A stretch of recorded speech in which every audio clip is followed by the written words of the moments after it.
بازار کەوا ئیشی ژیانی ئینسانی موسڵمانە ڕۆژانە پێویستێتی بچێتە بازارەکان.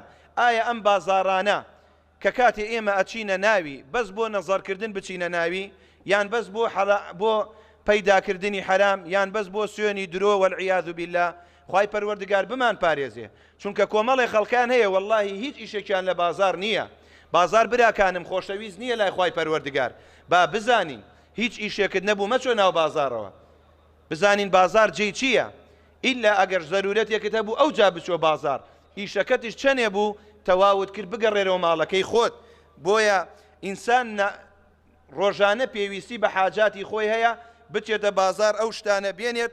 بۆیە پێم خۆش بوو تۆزێ لەگەڵ ئادابێکی شەرعی لەگەڵ بازارە بۆستین، بزانین چیمان پێویستە لە بازار، بزانین بە چی نیەتەکە چینە بازارەوە بۆ ئەوەی کەوا ئەجر و پاداشتمان دەستکەوێ، نەکو ئێمە بچینە بازار هەموو تاوان و قوربەسەری بێنینە سەر خۆمانە.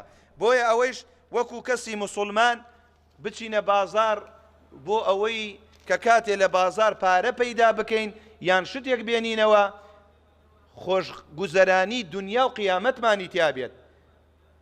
بەڵێ والسبب لاختياري بهذا الموضوع وقد اتسع مجال البيع والشراء وتنوع الوسائل والسلع. بۆیە ئەم مەوزوعەمان اختیار کرد چونکە هەموو ڕۆژەیەکێ لە ئێمە ئیلا کەم نەبێت ئیلا ئەچینە بازار، ئەچینە دوکانەکان، شت ئەکڕین یان شت ئەفرۆشین خۆمان بۆ ئەوەی بە چاو ڕۆشنی بڕۆین.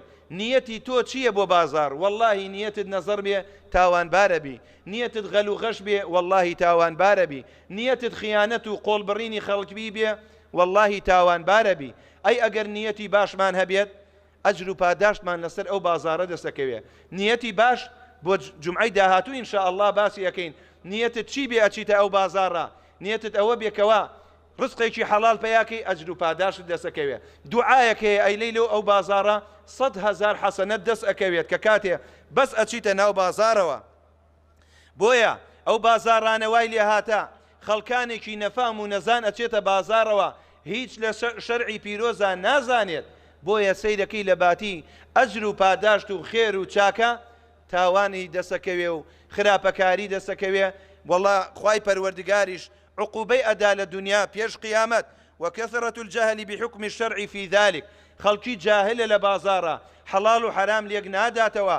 بۆیە ئەبێ ئێمە وەکو کەسێکی موسڵمان سەیری شەرعکەین، بزانین شەرع ئەمری چی پێمان کردووە کە زانیمان چی حەڵاڵە چی حرامە، چۆن بیکڕین چۆن بیفرۆشین، ئەو جا بچینە بازارەوە.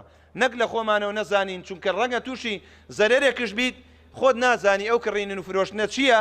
چونکە هەر جارێک کەسێک دێ بۆ لامان مامۆستا بانگەوازیەکمان بۆ بکە وەڵای 10 دەفتەر زەرێنم کرد، مامۆستا بانگەوازیەکمان بۆ بکە 50 ملیۆن قەرزارم، مامۆستا بانگەوازیەکمان بۆ بکە وامان بەسەرات. بۆ نابێ کەسی موسڵمان بە غەشیمی بچێتە ناو بازارەوە. قەیچێکە براکەم دوو ڕکعات استیخارە بکە، پرسیارێک دوو کەس بکە لەو ئیشەت، ئەو جا کە زانیت لەو ئیشە ئەزانی لە کەسی عاقڵ بپرسە، تەوەکەل بکە سەر خوای پەروەردگار و خوای پەروەردگاریش یارمەتی دەدا. وە کوردەواری خۆمانیش ئەفەرمێت پا بە گوێرەی بەڕەکەی خۆت درێژکە. تۆ خانوویەکت هەیە، سیارەیە بەسیت هەیە، ئەڕۆی هەموو یەفرۆشیکەیتە ناو بازارێکەوە، ماڵ و مناڵە دەچێتە کرێچیەوە، ڕەزیلانەکەی دەست لە خەڵک پانەکەیتەوە. ئەوە مەکە، براکەم پێویست ناکە. بۆیە ئایەت و حەدیث زەمی بازاری کردە. بازار خۆشەویست نییە لای خوای پەروەردگار. بە گوێرەی بەڕەکەت پای خۆت درێژکە، شتێکی کەم بێنەوە ماڵ و مناڵتی پێبژێنی زۆر لەوە باشترە. خۆ دوالیەکەی دەست لە خەڵک پانەوەکەی سەرشۆڕبی سەر بەرزەوەنەکەی مۆبایل لە خەڵک هەڵنەگریت. بەڕاستی ئەوە سەرشۆڕیە لە دنیا پێش قیامەتت.